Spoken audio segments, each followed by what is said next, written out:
Captain Lee Taman stared at the coffee cup floating beside his chair. The brown liquid formed perfect spheres in the zero gravity, slowly spinning in the recycled air of the bridge. He had been captain of the UES Defiant Dawn for 3 years. Now, and he still found the small wonders of space travel amusing. "Captain, we have something strange on the long-range sensors," said Navigator Park Ji-woo from her station. Her fingers danced across the holographic display, zooming in on something near Jupiter. Taman pushed himself toward her station, grabbing handholds along the way. The artificial gravity was turned off during their science missions to save power. "What kind of strange?" "Big strange. Really big." Ji-woo pointed at the display. "These readings don't match anything in our database. The computer thinks there are 6 objects near Jupiter, each about 2 kilometers long." Chief Engineer Kim Soo-jin looked up from her repair work on the navigation console. 2 kilometers? That's bigger than our largest space stations back home. Tae-min felt his stomach tighten. The Defiant Dawn was humanity's first deep space exploration ship, sent to study the outer planets and search for signs of life. They had found plenty of microbes and some interesting minerals, but nothing like this. "Are they natural formations? Maybe asteroids?" "No, sir," Ji-woo shook her head. "They're metallic, hollow, and they're moving in formation." Weapons Officer Choi Min-ho stopped checking his weapon systems and looked over. "Moving how?" "Like ships. Sir, they're holding position near Jupiter's 3rd moon, but they arrived there under power. I have their engine signatures on record." The bridge fell silent except for the quiet hum of life support systems. Tae-min had dreamed of this moment since he was a child reading science fiction books. First contact with alien life. But now that, it was happening. He felt more worried than excited. "How long have they been there?" he asked. "Unknown, sir. They appeared on our sensors about an hour ago, but they could have been there longer. Our sensors don't reach that far under normal conditions." Soo-jin finished her repairs and activated the gravity generator. Everyone's feet settled gently onto the deck. "Captain, should I power up our defensive systems?" Tae-min thought about it. The Defiant Dawn carried some weapons, but they were designed for clearing space debris or mining asteroids. If these aliens were hostile, running would be their best option. "Not yet, but have them ready. Ji-woo, can you get us a better look?" "Already working on it, sir." The navigator adjusted their course slightly. "We'll be in optimal scanning range in about 2 hours." Those 2 hours felt like 2 days. The crew worked quietly at their stations, but everyone kept glancing at the main screen. Tae-min found himself thinking about Earth, about his family, about all the people who had no idea that humanity was no longer alone in the universe. When they finally got close enough for detailed scans, the images that appeared on the main screen took everyone's breath away. The alien ships were beautiful in a terrible way. They looked like massive metal fish with smooth curves and flowing lines. Strange symbols covered their hulls, glowing with soft blue light. "Captain," Soo-jin said, quietly, "I'm reading energy signatures I've never seen before. Their power output is enormous. Any signs they've detected us?" "Hard to say, sir. They're scanning Jupiter's moons, but I can't tell if they've noticed our ship." That question was answered a few minutes later when all 6 alien ships suddenly turned toward the Defiant Dawn. Warning lights flashed on every console as the ship's computer detected incoming transmissions. "Captain, they're broadcasting on multiple frequencies," Ji-woo reported. "Radio, laser, and something else our computer doesn't recognize. Can you decode it?" "Working on it now.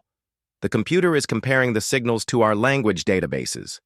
Ji-woo paused, then looked up with surprise. "Sir, they're broadcasting in Korean, English, and Mandarin." "What?" "Perfect Korean, English, and Mandarin. No accent, no mistakes. Like they've been studying our languages for years." A chill ran down Tae-min's spine. If the aliens knew human languages, they had been watching Earth for a long time. "Put it on speakers." The voice that filled the bridge was deep and mechanical, but the Korean was flawless. Greetings, vessel of the third planet. We are representatives of the Galactic Hegemony. We have been observing your species for some time. Taemin looked around at his crew. Minho had his hand near the weapon controls. Sujin was recording everything. Jiwoo was trying to trace the signal's origin. The alien voice continued.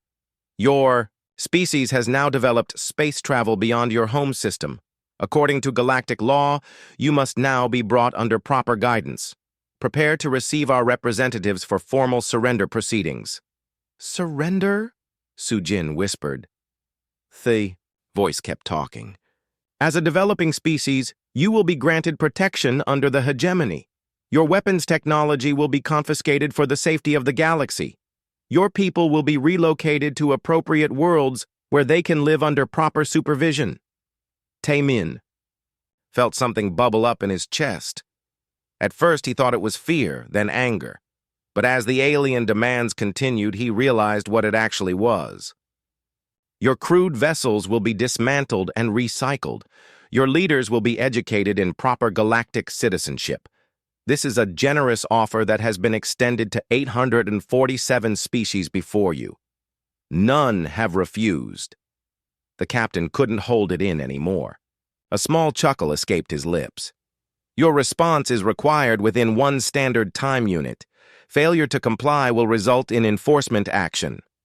The chuckle became a laugh, then a bigger laugh. Soon, Taemin was laughing so hard he had to hold onto his chair to stay upright. Sir? Jiwoo looked concerned. Are you okay? Minho started grinning. Captain, are they seriously demanding that we surrender to them? That set off Sujin, who began giggling. They want to confiscate our weapons and dismantle our ships? Soon the entire bridge crew was laughing. It started as nervous laughter, but quickly became something else. Pure, genuine amusement at the absurdity of what they had just heard. The alien transmission cut off abruptly. A few seconds later, a new voice came through the speakers. This one sounded confused and slightly annoyed. Human vessel, we do not understand your response. Please clarify your position regarding our generous offer of protection. Taemin wiped tears from his eyes and activated the communication system. This is Captain Lee Taemin of the UES Defiant Dawn. Are you seriously asking us to surrender our technology and submit to your authority? That is correct. This is standard procedure for developing species. Taemin looked around at his crew, all of whom were still grinning. He thought about the demand to surrender their crewed vessels and confiscate their weapons technology. He thought about being treated like children who needed supervision. Well, he said into the microphone, that's the funniest thing I've heard all week, and the laughter started all over again. High Commander Vorthak Zelenis stood perfectly still in the command center of the Dominion's edge. His scaled hands gripped the metal railing as he stared at the communication display. In his 300 years of military service, he had overseen the peaceful integration of 47 species into the galactic hegemony. None of them had ever laughed at his offers of protection. Commander, said military advisor Krextal, his voice carrying the usual mix of respect and caution. Perhaps the translation systems malfunctioned. The humans may not have understood our generous terms. Zelenis turned his large reptilian head toward his advisor. Run the translation again. Check every frequency, every language variant. I want to be certain they received our message correctly. The bridge crew worked quickly at their stations. The Dominion's Edge was the newest ship in the Hegemony fleet, equipped with the most advanced communication systems available. If there was a translation error, they would find it. Sir, reported the communications officer, all systems show green. The translation was perfect. The humans received our message in 3 of their primary languages with complete accuracy. Zelenis felt his tail twitch with irritation. Then explain their response. I cannot, sir. In our database of 847 successful integrations, no species has ever responded to our protection offer with sounds of amusement. Meanwhile, aboard the human ship, Chief Engineer Kim Soo-jin was having the time of her life. She had connected her portable scanner to the ship's sensor array and was getting detailed readings on the alien vessels. What she found made her laugh, even harder than the aliens' demands had. "Captain," she called to Taemin, "you need to see this." Taemin floated over to her station, still grinning from their earlier conversation with the aliens. "What have you found?" "Their ships, sir. I've been analyzing their technology." Su-Jin pointed to her display screen. "These aliens think they're advanced, but look at their power systems." The display showed a detailed breakdown of the alien ship's energy signatures. Su-Jin had spent years studying advanced propulsion systems, and what she saw made her shake her head in amazement. "They're using fusion reactors, Captain. Basic hydrogen fusion with magnetic containment. We stopped using that technology 50 years ago when we developed zero-point energy collectors." Navigator Park Ji-woo looked over from her station. "How much more advanced are our systems?" "It's like comparing a candle to a power plant," Su-Jin explained. "Their biggest ship produces about as much energy as one of our mining shuttles. And their propulsion systems," she laughed again. "They're using chemical rockets with fusion boosters. We've been using spatial fold drives for decades. Weapons." Officer Choi Min-ho stopped cleaning his sidearm and joined the conversation. "What about their weapons?" Su-Jin pulled up another display. "That's the best part. They have energy beam weapons, but they're incredibly primitive. Focused plasma streams contained by magnetic fields. Our standard deflector screens could stop those beams without even warming up." "Deflector screens?" Taemin asked. "You mean the ones we use to push space dust away from the ship?" "The very same, sir. Their weapons are designed to overwhelm metal armor and basic energy shields. They've probably never encountered anything like our deflector technology." The captain felt a new wave of amusement wash over him. The aliens had demanded that humanity surrender its advanced weapons technology. But from what Su-Jin was telling him, human technology was so far beyond theirs that it wasn't even a fair comparison. Back on the Dominion's edge, Zelenis was becoming increasingly frustrated. He had called a meeting with his senior staff to discuss the situation. The conference room was filled with officers from different species, all looking confused and concerned. "The humans refuse to take our offer seriously," Zelenis announced. "They seem to think our generous protection is some kind of joke." Commander Yextha, a tall insectoid officer, clicked her mandibles thoughtfully. "Perhaps they do not understand the consequences of refusal. Have we shown them our military strength?" "They can see our ships," Krextal replied. 6 heavy cruisers should be impressive enough for any developing species." "Unless they are too primitive to understand what they are seeing," suggested Fleet. Captain Morden. "Some species require a demonstration before they accept reality."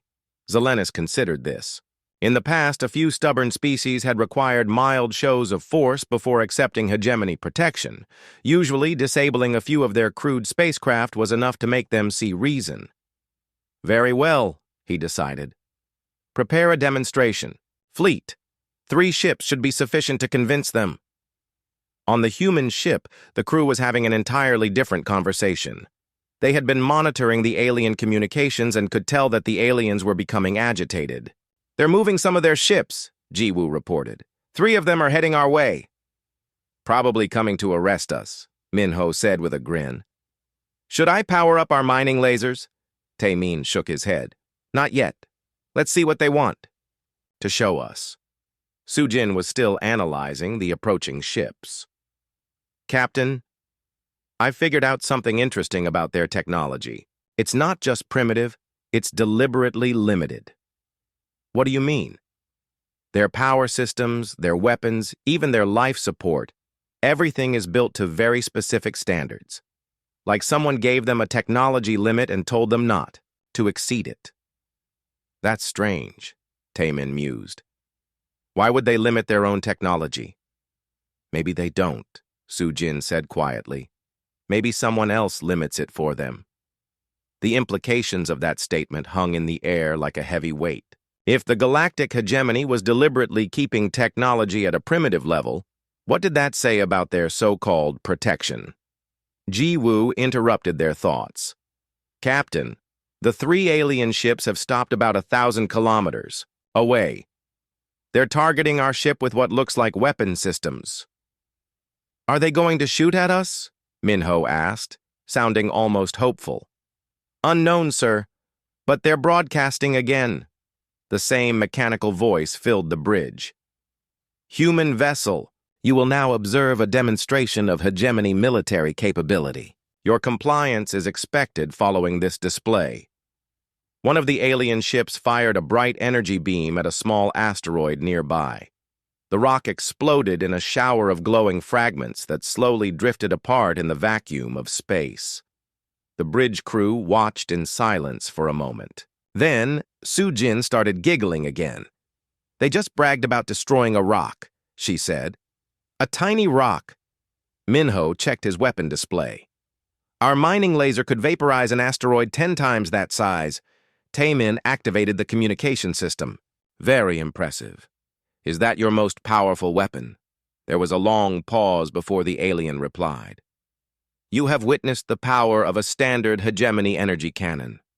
Your vessel will not survive contact with such weapons. Surrender is your only option. The captain looked around at his crew. Soo-jin was shaking her head in disbelief. Ji-woo was running calculations on her computer. Minho was grinning like he'd just heard the best joke of his life. I see, Taemin said into the microphone. And how many shots would it take to destroy our ship? Analysis indicates your vessel would be destroyed by a single direct hit from our cannon. Taemin muted the communication channel and turned to Soo-jin. How many hits could our shields take from their weapons? Soo-jin checked her calculations. From their most powerful cannon? Honestly, Captain, I don't think they could get through our deflector screens even if they fired continuously for a week. The captain unmuted the channel. Thank you for the demonstration. It was very educational. And once again, the sound of human laughter filled the space between the stars. High Commander Vorthak Zelenis felt his patience running out like water through a cracked container. The humans had watched his demonstration of power and responded with more laughter. No species in galactic history had ever been so disrespectful. To the hegemony's authority. Send the full demonstration fleet, he ordered his communications officer. 12 ships. Make them understand that we are serious. Military advisor Krextal shifted uncomfortably at his station. Sir, 12 heavy cruisers against one small exploration vessel? That seems excessive for a demonstration. These humans do not respond to reason, Zelenis replied, his voice cold and sharp. Perhaps overwhelming force will make them see reality, the key. 12 hegemony warships moved into attack formation around the human vessel. Each ship was over 2 kilometers long, armed with energy cannons and protected by advanced shields. Against any normal developing species, this would be absolute overkill. Captain Lee Tae-min watched the alien ships surround his vessel on the main display. The Defiant Dawn looked tiny compared to the massive alien cruisers, like a small fish, surrounded by whales. Captain, said Navigator Park Ji-woo, should I calculate a retreat course? We could jump to hyperspace before they can react. Not yet, Tae-min replied. I want to see what they're planning. Chief Engineer Kim Soo-jin was busy at her console, running final checks on all ship systems. Captain, I've been thinking about their technology levels. If they're this primitive, how did they build an empire? Good question, Tae-min said. Maybe they conquered other species that were even more primitive than they are. Weapons Officer Choi Min-ho looked up from his station. Or maybe someone else built the empire and they're just the enforcers. The alien voice filled the bridge again. Human vessel, you are now surrounded by 12 hegemony warships. Each one carries enough firepower to destroy your ship 100 times over. This is your final opportunity to surrender peacefully. Tae-min activated the communication system. Before we respond, I need to contact my superiors on Earth. Will you allow us to send a message home? There was a pause before the alien replied. You may contact your leaders. They will need to prepare for the integration process anyway. Thank you for your understanding, Tae-min said. then switched to a private channel with Earth Command. The transmission took several minutes to reach Earth and several more for the reply to come back. During that time, the alien ships held their id positions, waiting patiently for the humans to accept the inevitable. Finally, Earth Command responded. The voice belonged to Admiral Song Haye-jin, commander of the Solar Defense Force. Captain Taemin, we have reviewed your situation. You are authorized to respond with proportional force if necessary. Understood, Admiral. What level of response do you consider proportional? The aliens have not actually attacked you yet. Disable their ships if you must, but avoid casualties. We want to study their technology, not start a war. Yes, ma'am. One more question. Are you sending reinforcements? Admiral Song's laugh came through clearly despite the distance. Captain, you have the most advanced ship in the human fleet. If you can't handle 12 primitive alien vessels, we need to redesign our training program. Taemin smiled at his crew. You heard the Admiral? Sujin, prepare for combat operations. Ji-Woo, plot micro-jump coordinates. Minho, activate the gravitational pulse generators. Sir, Minho said with confusion. The grav pulse system is mining equipment. It's designed for breaking up asteroids. Exactly, Taemin replied. But what works on asteroids should work on primitive spacecraft. Sujin finished her preparations. All systems ready, Captain. Deflector screens are active, spatial fold drive is charged, and the grav pulse generators are online. Ji-Woo, are your micro-jump calculations ready? Yes, sir. I can put us anywhere in their formation faster than their sensors can track. Taemin, open the communication channel to the aliens. This is Captain Taemin. We have consulted with our government. Our response is as follows. No. Your refusal is noted, the alien commander replied. All ships, prepare to fire. Target their engines and life support systems. We want them alive for questioning. The 12 alien ships began charging their energy weapons. Targeting beams swept across the Defiant Dawn's hull as the aliens prepared to disable the human vessel. Now would be good, Taemin said calmly. Ji-Woo activated the micro-jump drive. Space folded around the Defiant Dawn like origami, and suddenly, the human ship was no longer surrounded by the alien fleet. Instead, it was in the center of their formation, with enemy ships scattered around it in all directions. The aliens were completely confused. Their sensors showed the human ship had simply vanished and reappeared somewhere else in the same instant. Their targeting systems couldn't lock onto something that moved faster than light over such short distances. Grav pulse generators. Full. Power, Taemin ordered. Sujin activated the gravitational pulse system. The generators, originally designed to shatter asteroids for mining operations, created focused waves of gravitational force that spread out from the Defiant Dawn in all directions. The effect on the alien ships was immediate and dramatic. The gravitational waves hit their hulls like invisible hammers, causing metal to buckle and systems to overload. The aliens had never encountered weapons that attacked using gravity itself. One by one, the alien ships went dark. Their power systems failed as gravitational stress tore through their primitive electrical circuits. Life support systems shut down, weapon batteries overloaded and burned out. Within 30 seconds, all 12 hegemony warships were floating, dead in space. All enemy vessels disabled, Sujin reported. Their life support is still functioning, but everything else is offline. Any casualties? Taemin asked. Negative, sir. The grav pulse was set to minimum power. They'll have some headaches and maybe some bruises, but no permanent damage. Ji-Woo checked her sensors. Captain, I'm detecting emergency beacons from all 12 ships. They're calling for help. Taemin activated the communication system again. Attention hegemony vessels. Your ships have been disabled, but your crews are safe. This was a demonstration of human defensive capabilities. The response came from the lead alien ship, though the signal was weak and filled with static. Impossible. Your vessel has no weapons capable of such destruction. You're correct, Taemin replied. We didn't use weapons. What you experienced was our mining equipment operating at minimum power. There was a long silence before the alien commander spoke again. His voice sounded very different now.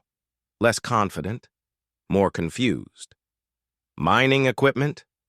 Standard gravitational pulse generators. We use them to break up asteroids for mineral extraction. Your ships were disabled by tools we use for industrial work. Su-Jin was monitoring the alien vessels on her scanner. Captain, they're trying to restart their systems, but the gravitational stress damaged their power conduits. It'll take them hours to get back online. Should we help them? Minho asked. Tae-min considered this. Not yet.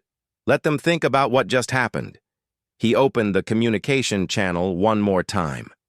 Hegemony Commander, you demanded that we surrender our advanced technology to you after what you've just experienced.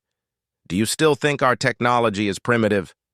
The alien's response was barely a whisper. What are you?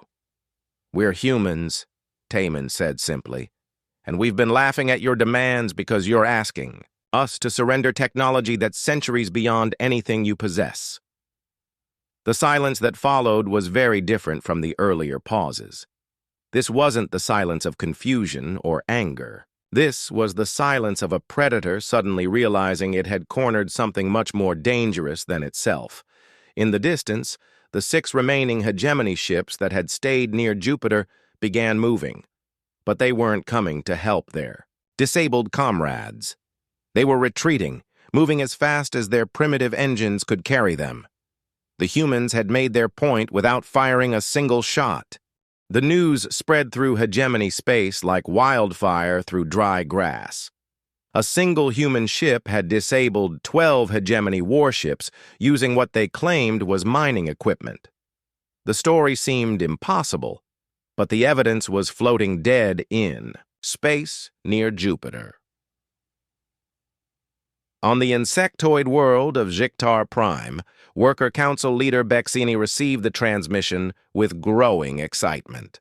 For 200 years, her people had lived under hegemony protection, their technology carefully limited, to prevent any threat to galactic stability. But if the humans could defeat hegemony ships so easily, perhaps the protection was not as strong as everyone believed. Send a secret message to the human vessel, she ordered her communications officer. Tell them the Jictar people want to learn more about their technology. Similar conversations were happening across the galaxy. On the ocean world of Marandal, Deep Speaker Yunara watched the sensor recordings of the battle with fascination. The humans had used gravitational manipulation in ways the Marandal had only dreamed about. Their own scientists had theorized about such weapons decades ago, but hegemony advisors had declared the research too dangerous to continue. Contact our hidden research stations, Yunara told her aide. Tell them to resume the gravity wave experiments. If these humans can build such devices, perhaps we can too. Dr. Yoon Da-eun, the xenobiologist aboard the Defiant Dawn, was having the busiest day of her career. Secret communications were arriving from dozens of different species across the galaxy. Each message was carefully encrypted and sent through hidden channels to avoid hegemony detection. Captain, she called to Tae-min, you need to see these messages. We're being contacted by species throughout hegemony space. Tae-min floated over to her station and read the messages on her screen. His expression grew more serious with each one. They're all asking the same questions. How advanced are we? Can we help them? What is the hegemony hiding from them? It gets worse, sir, Da-eun continued. Look at this data they're sending us. The information that appeared on the screen made Tae-min's blood run cold. Species after species reported the same pattern. Advanced research projects mysteriously canceled. Scientists who asked too many questions disappearing. Technology that worked perfectly until hegemony inspectors arrived to shut it down. The hegemony isn't protecting these species, he realized. They're controlling them. Chief Engineer Kim. Su-Jin looked up from her repairs. Captain, I've been analyzing the alien ship designs. The technology limitations aren't accidental. Someone deliberately built backdoors into their systems. What kind of backdoors? remote shutdown codes, hidden monitoring systems. Even their weapons have built-in limits that prevent them from exceeding certain power levels. Sujin shook her head in disgust. It's like they're all wearing invisible chains. Navigator Park Ji-woo was monitoring hegemony communications channels. Captain, there's a lot of chatter on their military frequencies. High Command is not happy about what happened here. What are they saying? They're calling an emergency session of the Hegemony Council, and sir, they're mobilizing the Grand Fleet. Tae-min felt his stomach drop. How big is the Grand Fleet? Ji-woo checked her intelligence files. According to our data, about 3,000 ships, every major vessel in hegemony space. The bridge fell silent as everyone absorbed this information. 3,000 ships was more than the entire human space fleet combined. Even with their technological advantages, the Defiant Dawn was just one ship. How long until they arrive? Tae-min asked. Unknown, sir, but based on their technology, probably several weeks. Meanwhile, in the deepest chambers of the hegemony, council building, an emergency meeting was taking place. The council chamber was enormous, designed to hold representatives from hundreds of different species. But today, only the inner circle was present, the species that actually controlled the hegemony. High Counselor Vex Tharin, eldest of the Vorthak ruling caste, stood at the center of the chamber. His ancient scales were pale with age, but his eyes burned with intelligence and rage. The humans have exposed our greatest weakness, he announced to the assembled counselors. For the first time in 1,000 years, our subject species are questioning our authority. Military Commander Krex Noth, leader of the Hegemony Armed Forces, shifted uncomfortably in his chair.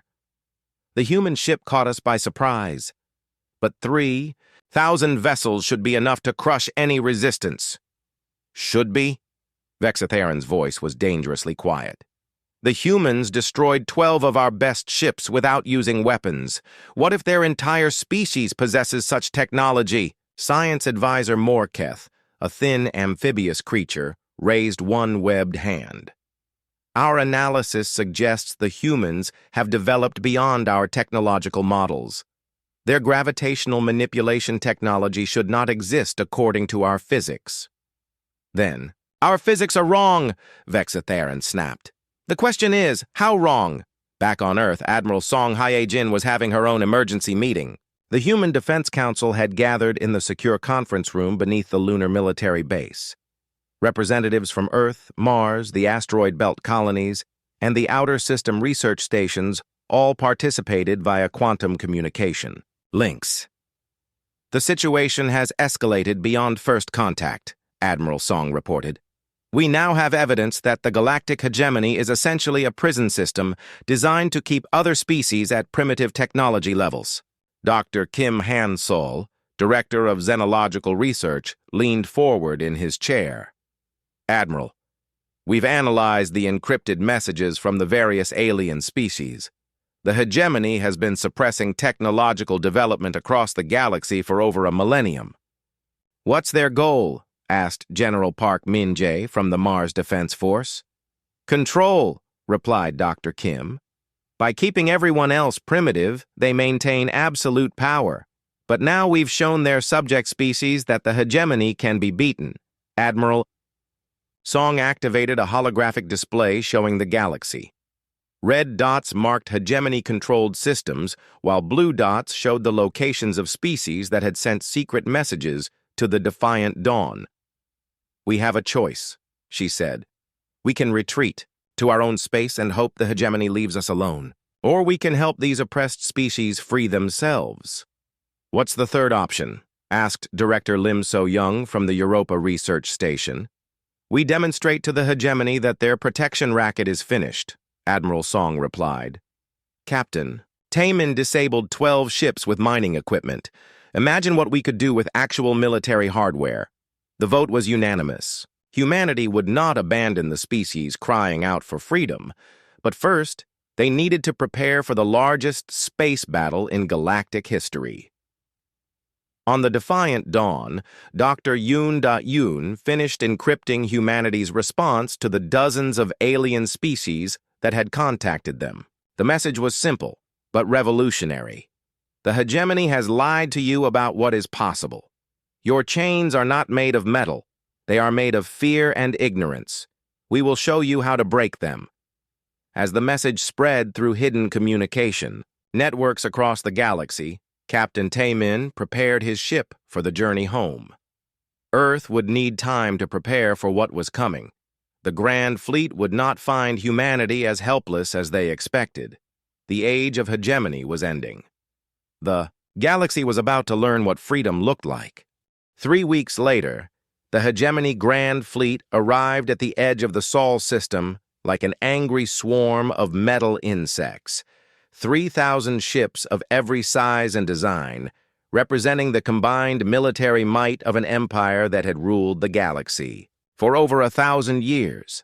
High Commander Vorthak Zelenis stood on the bridge of his flagship, the Eternal Dominion, watching the primitive human star system through the view screen. He expected to see a handful of crude spacecraft desperately trying to defend their homeworld.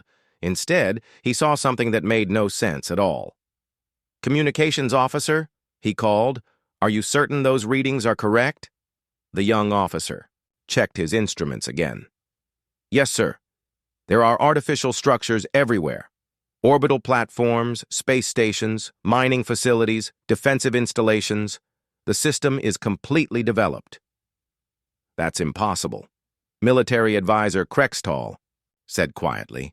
"Our intelligence reports show humans only achieved spaceflight 50 years ago."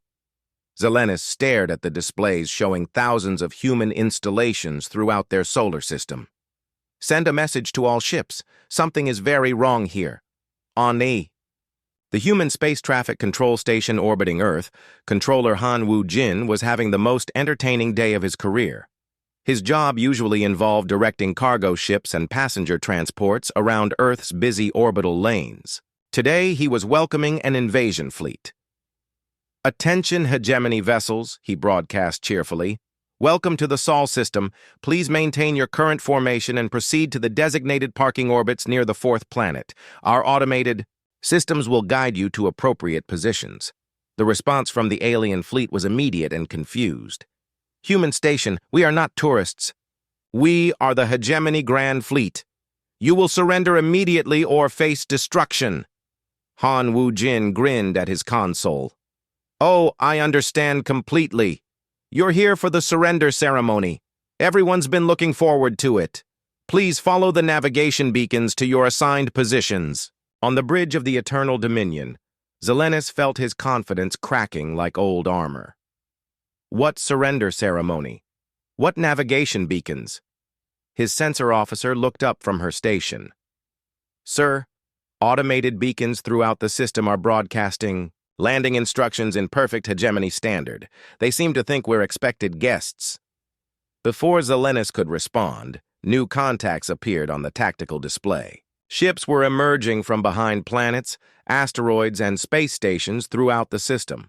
Not dozens of ships. Not hundreds. Thousands of human vessels, each one appearing from nowhere like magic. "Sir," the tactical officer reported with a trembling voice, "I count at least 4,000 human ships. They're surrounding us." Captain Baek Soo-young, commander of the UES Horizon's End, opened a communication channel to the hegemony fleet. Her ship was one of humanity's newest vessels, designed specifically for long-range exploration and diplomacy. "Greetings, Hegemony Grand Fleet," she said in a warm, friendly voice. "I'm Captain Beck. We're so pleased you could make it to our little demonstration." "Demonstration?" Zelenis managed to ask. "Oh yes," Captain Beck replied. "Admiral Lim Ji-sung thought it would be helpful to show you our actual capabilities before we discuss the new galactic order." As if summoned by her words, Admiral Lim Ji-sung's voice came through the communication system. "Commander Zelenis, I am Fleet Admiral Lim of the Human Space Defense Force. Thank you for bringing your entire fleet to our system. It saves us the trouble of hunting you down across the galaxy." Zelenis felt his world spinning out of control. "Admiral, you are outnumbered. Our intelligence shows humanity has fewer than 100 spacefaring vessels." Admiral Lim's laughter was warm and genuine. "Commander, your intelligence is about 200 years out of date. Would you like to see our actual capabilities?" Without waiting for an answer, Admiral Lim gave a simple command. "All ships, reveal." What happened next would be talked about in galactic history books for thousands of years. The space around the hegemony fleet shimmered like water, and suddenly ships appeared everywhere. Not just the 4,000 vessels already visible, but tens of thousands more. They materialized from folded space, from cloaking fields, from dimensional pockets that shouldn't exist. The hegemony fleet found itself completely surrounded by a human armada so vast it made their own forces look like a children's toy collection. "Impossible," Zelenis whispered. "Where did they all come from?" Captain Bayek answered cheerfully. "Oh, these aren't all from Earth. We have colonies throughout this galactic arm. Has the hegemony really never noticed human ships in their space?" Dr. Yoon Da-yoon, now aboard the flagship as humanity's chief xenological advisor, provided additional explanation. "Commander Zelenis, humans have been exploring the galaxy for over 2 centuries. We've been very careful to avoid primitive civilizations to prevent cultural contamination." "Primitive?" Krextal sputtered. "The hegemony controls 800 star systems." "Yes," Dr. Yoon replied gently. "We know. We've been watching you suppress technological development and oppress other species for decades. We decided it was time to do something about it." Admiral Lim's voice returned to the communication channel. "Commander Zelenis, let me explain the situation clearly. Every ship in your fleet is currently targeted by weapons that could disintegrate you at the molecular level. Your entire armada could be destroyed in approximately 3 seconds. Zelenis looked at his tactical displays. Sure enough, targeting beams from thousands of human ships were locked onto every hegemony vessel. "However," Admiral Lim continued, "we prefer peaceful solutions, so I'm going to make you an offer." "What kind of offer?" Zelenis asked, his voice barely above a whisper. "You have 2 choices. First option, surrender unconditionally. We'll dismantle your oppressive government, free all the species you've been controlling, and help you build a proper democratic galactic federation. And the second option? You can turn around and go home. Pretend this never happened. Withdraw all hegemony forces to your original territory and never again interfere with the development of other species." Zelenis considered his options. Behind him? He could hear his bridge crew whispering in amazement at the human fleet surrounding them. 3,000 ships against 50,000. It wasn't even a contest. "If we choose the second option," he asked carefully, "what guarantee do we have that you won't attack us later?" Captain Bayek answered this time. "Commander, if we wanted to destroy you, you'd already be dead. Humans don't conquest for the sake of conquest. We just want the oppression to stop. And if we refuse both options, the space around the hegemony fleet suddenly filled with light as every human ship powered up their weapons simultaneously. The display of raw power was so overwhelming that several hegemony vessels automatically shut down their systems to prevent overload. There is no third option, Admiral Lim said quietly. Zelenis looked around his bridge at his terrified crew. He thought about the species throughout the galaxy who were probably watching this confrontation. He thought about the lies the hegemony had told about human primitiveness.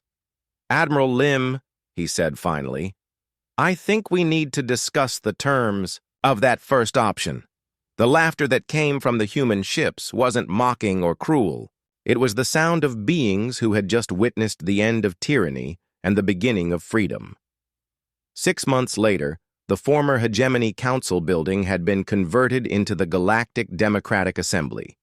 Representatives from hundreds of species worked together to build a new government based on cooperation instead of control. Captain Lee Tae-min still commanded the Defiant Dawn, now serving as humanity's first official diplomatic vessel. When journalists asked him why humans had initially laughed at the hegemony's demands, he gave his now famous response. When someone shows up at your door demanding you hand over your advanced technology while they're still using stone tools, what else can you do but laugh? The galaxy had learned an important lesson that day. Never assume the quiet ones in the corner are weak. Sometimes they're just being polite.